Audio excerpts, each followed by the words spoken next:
स्वागत है आपका इंडिया डेली में। मैं हूं आपके साथ विवेक शांडिल और आप देख रहे हैं पूछता है India. Shubhanshu Shukla space station पहुंच गए, इंटरनेशनल स्पेस स्टेशन। भारत ने चांद की सीमा भी लांघ दी है। देश 6G इंटरनेट की तरफ बढ़ रहा है। हम चौथी इकोनॉमी भी बन चुके हैं। और क्या चाहिए हमें?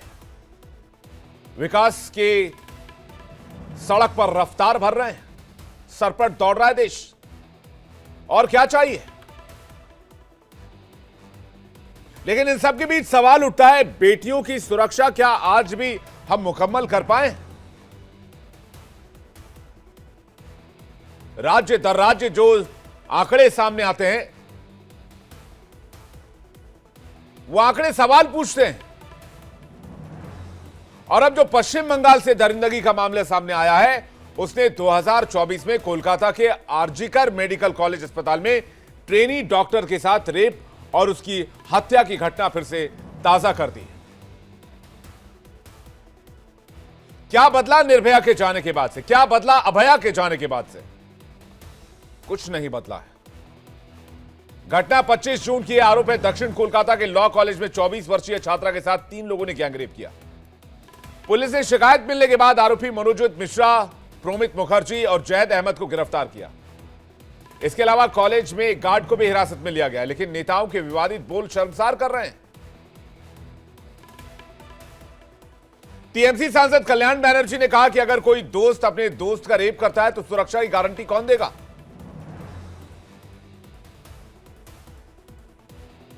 लेकिन मैं यह सवाल पूछना चाहता हूं कि ममता सरकार की राज में बहन बेटियां महफूज क्यों नहीं है? वो किसी के साथ भी घूमें, कहीं पर भी जाएं, सुरक्षा की जिम्मेदारी तो सरकार को लेनी होगी। और आखिर क्यों ना ले सुरक्षा की जिम्मेदारी सरकार? जब यही सरकार चुनाव के समय वोट मांगने के लिए जाती है तो कहती है सुरक्षा की गारंटी हमारी है, रोजगार की गारंटी हमारी है, विकास की गारंटी हमारी है। कहां गई वो गारंटी? कहां है वो सुरक्षा? कहां है वो पुलिस? कोलकाता के लॉ कॉलेज में छात्रा से गैंगरेप के बाद सियासत भी चरम पर है। ओछी तरीके की सियासत की जा रही है। कोई सवाल पूछे तो कहते हैं राजनीति कर रहा है।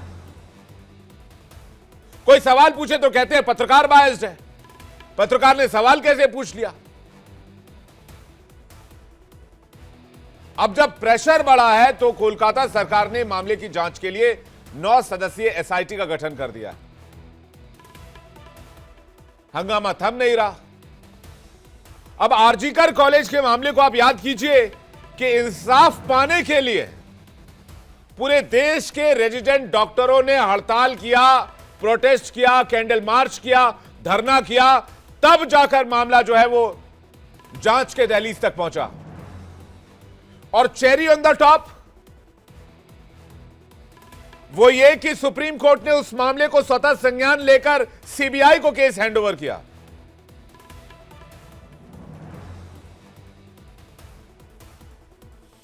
महिला सुरक्षा के मुद्दे पर बीजेपी सड़क पर उतरकर प्रदर्शन कर रही है। केंद्रीय मंत्री और बंगाल के बीजेपी अध्यक्ष सुकांता मजुमदार को पुलिस ने रात भर हिरासत में रखा है।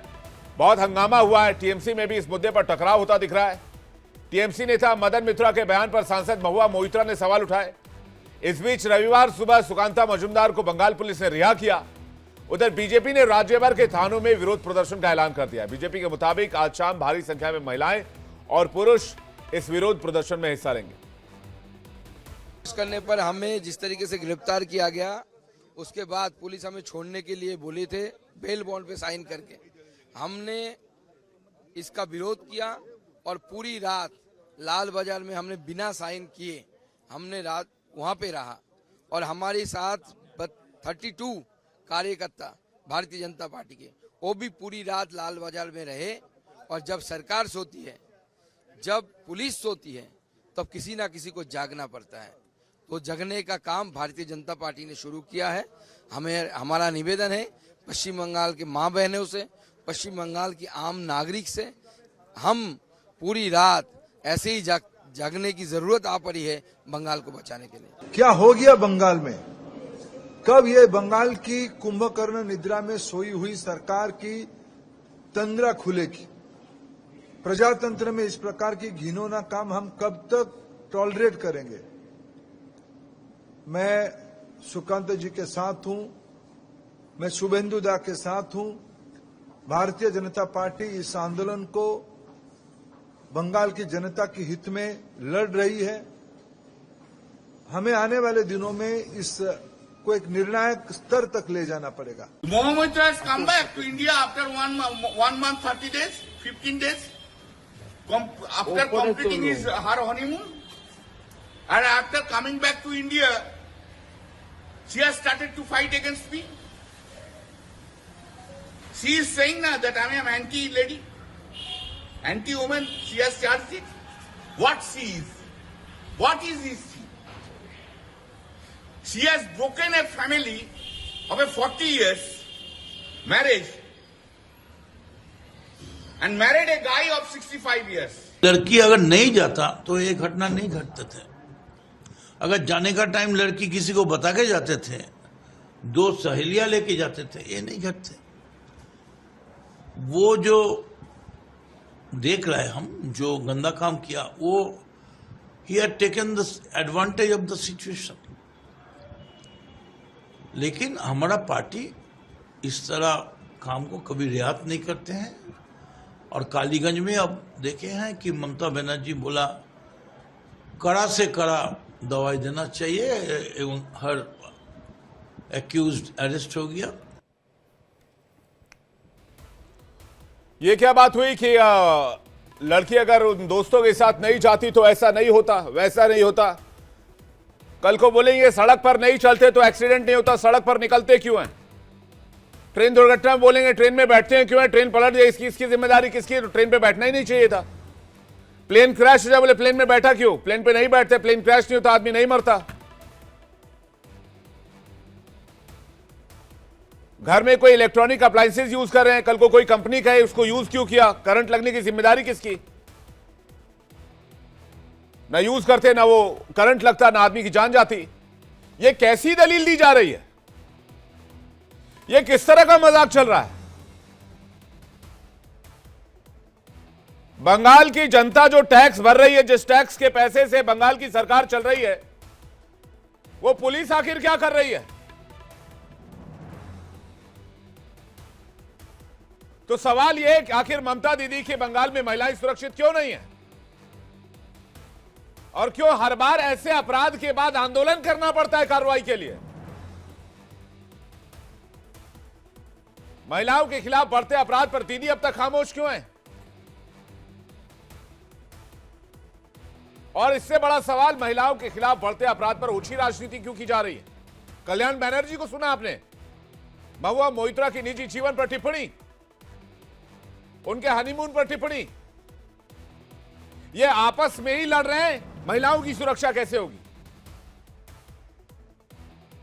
बातचीत के लिए माधवी अग्रवाल प्रवक्ता बीजेपी हमारे साथ जुड़ रही हैं, बादल देवनाथ नेता टीएमसी हमारे साथ जुड़ रहे हैं, अश्विनी मिश्रा नेता कांग्रेस हमारे साथ जुड़ रहे हैं, संजय राणा राजनीतिक विश्लेषक हमारे साथ जुड़ रहे हैं, राहुल लाल राजनीतिक विश्लेषक हमारे साथ थोड़ी देर में होंगे। आप सभी मेहमानों का मैं क्या ही स्वागत करूं, मैटर ही ऐसा है। बताइए, मैं तो अभी कल्याण बनर्जी साहब को सुन रहा था, कितना गंभीर विषय है।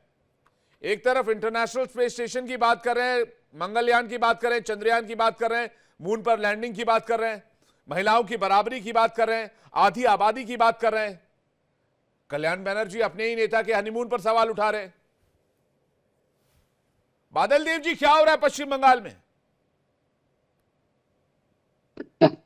आपने इतना सवाल पूछ लिया और बहुत कुछ आपने कह दिया। मैं सोचा कहां से मैं शुरू करूं।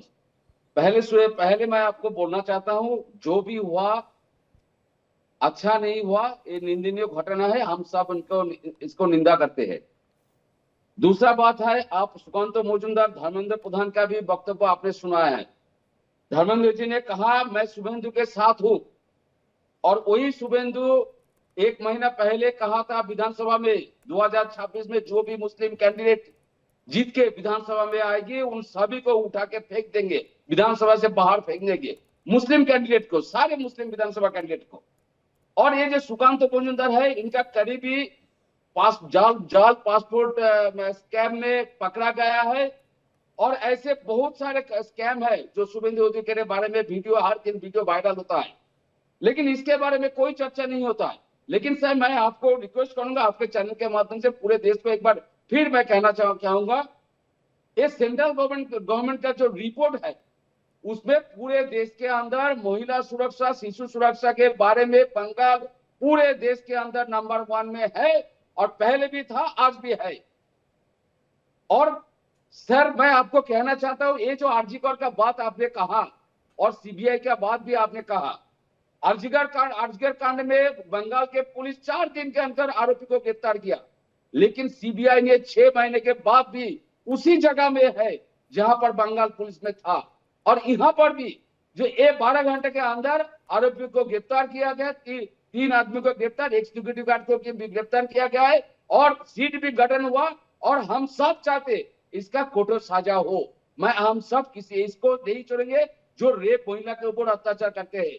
लेकिन बंगाल के बारे में जो पूरा बदनाम बंगाल का जो कल्चर है पूरे विश्व में, इस बंगाली कल्चर को जो आप लोग पर नेशनल चैनल पर कुछ लोग हैं जो बदनाम करते हैं, और भाजपा के जो कुछ लीडर है जो बंगाल में, जो बंगाल को से बंगाल और बंगाली को जो सोचता नहीं है, बंगाल में रहते बंगाली का बदनाम करते, बंगाली सभ्यता कल्चर को भद्रता को बदनाम करते हैं। ये बदनाम जितना दिन भाजपा लोग करेंगे, और सुकांत मजुमदार, शुभेंदु अधिकारी, दिलीप घोष और ये धर्मेंद्र प्रधान जैसा लीडर बंगाल में आएंगे, जाएंगे, चले जाएंगे, बंगाल में भाजपा को वोट नहीं मिलेगा। बंगाल के 10.5 करोड़ लोग हर दिन देखता है भाजपा लोग क्या करता है। ममता दीदी का 84 परियोजना के ऊपर जो काम चल रहा है, 10.5 करोड़ लोगों को जो सुविधा मिल रहा है बंगाल में, ये पूरे देश जानता है। और बंगाल को बादल जी आपको बंगाल को बंगाली आइडल आपको वोट की चिंता क्यों हो रही है? दलितों के ऊपर जैसे अत्याचार होता है पूरे देश के अंदर, महिला के ऊपर जैसे अत्याचार बादल जी आपको वोट, दिल्ली में, गुजरात में, महाराष्ट्र में, उत्तर प्रदेश में महिला को जलाया जाता है। इसके बादल जी ये सेंसिटिव मामला है, सुनिए मेरी बात सुनिए बादल जी, ये सेंसिटिव मामला है, आपने भी कहा बहुत सीरियस मामला है, बहुत गंभीर मामला है। आपने इसमें वोट की बात कैसे उठाई? आपको क्यों लगता है कि वोट का मामला कन्वर्ट हो रहा है? आप क्यों इसको वोट के चश्मे से देखते हैं? देखिए महिला सुरक्षा का मामला क्या होता है, आपके नेता कह रहे हैं कि भाई जाता नहीं तो होता नहीं। भाई कल को बस पलट जाए, कहते बस में चढ़ता नहीं तो होता नहीं, ड्राइवर की गलती नहीं सर। मैं कल को प्लेन क्रैश हो जाए, बोले प्लेन में चढ़ता नहीं तो प्लेन क्रैश होता नहीं तो मरता नहीं। ये आखिर कैसी दलील है? और इसमें आपको राजनीति क्यों नजर आता है? भाई बात तो महिला सुरक्षा की है ना, मैंने तो कुछ कहा नहीं, मैंने तो सिर्फ इतना पूछा कि हर बार इंसाफ के लिए आंदोलन करना पड़ेगा क्या बादल देवनाथ जी? सर आपने जो सवाल किया उसमें 2 पॉइंट है। एक प्लेन क्रैश वो एक्सीडेंट, वो है एक्सीडेंट, और घटना घटाया जाता है जो साजिश होता है, ये साजिश था। लेकिन बंगाल का जो कल्चर, मैंने जो बोला ना आप लोग को, बंगाल का जो कल्चर है, जो कॉलेज 5 बजे बंद हो जाता है, पढ़ा लिखा 5 बजे बंद हो जाए, रात को 8 बजे 4-5 यूनियन लीडर के साथ हो, यूनियन लीडर हो या ना हो, 8 बजे 9 बजे रात 10 बजे वहां पर रहने का क्या जरूरत है कॉलेज में जहां पर कोई नहीं रहता है। मतलब ये नहीं है, कल्याण बनर्जी यही कहना चाहते हैं, ये कल्चर है एक बंगाली का, जो आपका घर में बेटी है, आपका घर में माँ है, मेरा घर में है, यहाँ पर जो पैनलिस्ट है सबका घर में माँ है, बहन है, बेटी है। लेकिन बेटी का जो सुरक्षा कुछ क्षेत्रों में अपने को लेना पड़ता है। सर ऐसा मैं यही नहीं बोलूंगा, जो आपके साथ भी मैं सहमत हूँ, जो पहले कुछ लोग हैं जो जो लोग हैं जो अच्छे इंसान भी होता है, और कुछ लोग हैं जो बुरा इंसान है, कोई चोरी करता है, कोई डकैती करता है, कोई हत्या करता है, कोई कुछ दुर्घटना घटा देता है, ये सब चलता है। लेकिन मैं क्यों रात को 8 बजे 7 बजे 10 बजे जहां पर कॉलेज बंद रहता है वहां पर क्यों जाऊंगा? ये बात है कल्याण बनर्जी का। मतलब ये नहीं है जो तुम क्यों गया, मैं तुमको रुका नहीं, तुम नहीं जाते तो अच्छा होता, ये सब नहीं है। ये कल्चर है, महिला के लिए कल्चर होता है, महिला सुरक्षा के, महिला को आप लोग को खुद को सुरक्षा देना पड़ता है, जो हम लोग को सोचना नहीं पड़ता। हम लोग रात 12 बजे 1 बजे कहीं भी जाते हैं आते हैं। माधवी अग्रवाल जी, और इसमें और कोई राजनीति नहीं है सर। मैं तो कह रहा हूं इंच की जिम्मेदारी पश्चिम बंगाल सरकार की है। रात के दिन के किसी भी वक्त कहीं भी किसी भी जगह, आप कह रहे कई इलाके ऐसे हैं जहां पर महिलाओं को खुद जिम्मेदारी लेनी पड़ेगी। अरे भी जब खुद जिम्मेदारी लेनी पड़ेगी तो सरकार छोड़ दीजिए। माधवी अग्रवाल जी, क्या इस मामले पर राजनीति की जा रही है? पुलिस कह रही है हमने तुरंत एक्शन लेते हुए 3 लोगों को गिरफ्तार किया और उनके खिलाफ जल्द ट्रायल शुरू कराएंगे, एविडेंसेस जमा किए जा रहे हैं। विवेक जी, विषय तो कितना जो संजीदा विषय है उसको कितना हल्का बना दिया, खिचड़ी पका दी पूरी, और बैठ के लगातार हर जो मुंह में आया, जो इनके दिमाग में आया, वो इन्होंने यहाँ पे बक दिया, बोल दिया, राजनीतिकरण कर दिया, अपनी तरफ से ही सारी बातें कह दी उन्होंने। इनको इस संजीदगी का एहसास नहीं है कि पश्चिम बंगाल की स्थिति क्या हो गई। पश्चिम बंगाल की गरिमा की बात कर रहे हैं। पश्चिम बंगाल की गरिमा तो उसी दिन खत्म हो जाती है जब ममता बनर्जी ये कहती है रेप के बाद में कि ये रेप जो है ये सजाया हुआ घटना है। पश्चिम बंगाल की गरिमा उस दिन खत्म हो जाती है जब पश्चिम बंगाल की महिला मुख्यमंत्री कहती है, जब अनाउंस करती है कि रेप के लिए मुआवजा दिया जाएगा। पश्चिम बंगाल की गरिमा उस समय खत्म हो जाती है जब हंसखाली जैसे मुद्दे पर ममता बनर्जी कहती है कि ये क्या कोई रेप का मामला है, जनसंख्या ज्यादा बढ़ रही है इसीलिए ऐसे कांड हो रहे हैं। गरिमा उस समय भी खत्म हो जाती है जब मदन मित्रा जैसा व्यक्ति आके कहता है कि दोस्त को साथ लेके जाती तो ऐसा नहीं होता। मतलब हर लड़की को, हर महिला को अपने साथ 2 दोस्त रखने होंगे, अपनी 2 सहेली रखनी होगी, 2 गार्ड रखने होंगे, 2 पुलिस इंस्पेक्टर रखने होंगे, तब वो कहीं जाए। मतलब कल ये कहेंगे कि दोस्ती अगर आपने कर ली है तो आप दोस्त बना रहे हैं, इसीलिए आपके साथ में घटना हो रही है, क्योंकि वो तो दोस्त भी थे।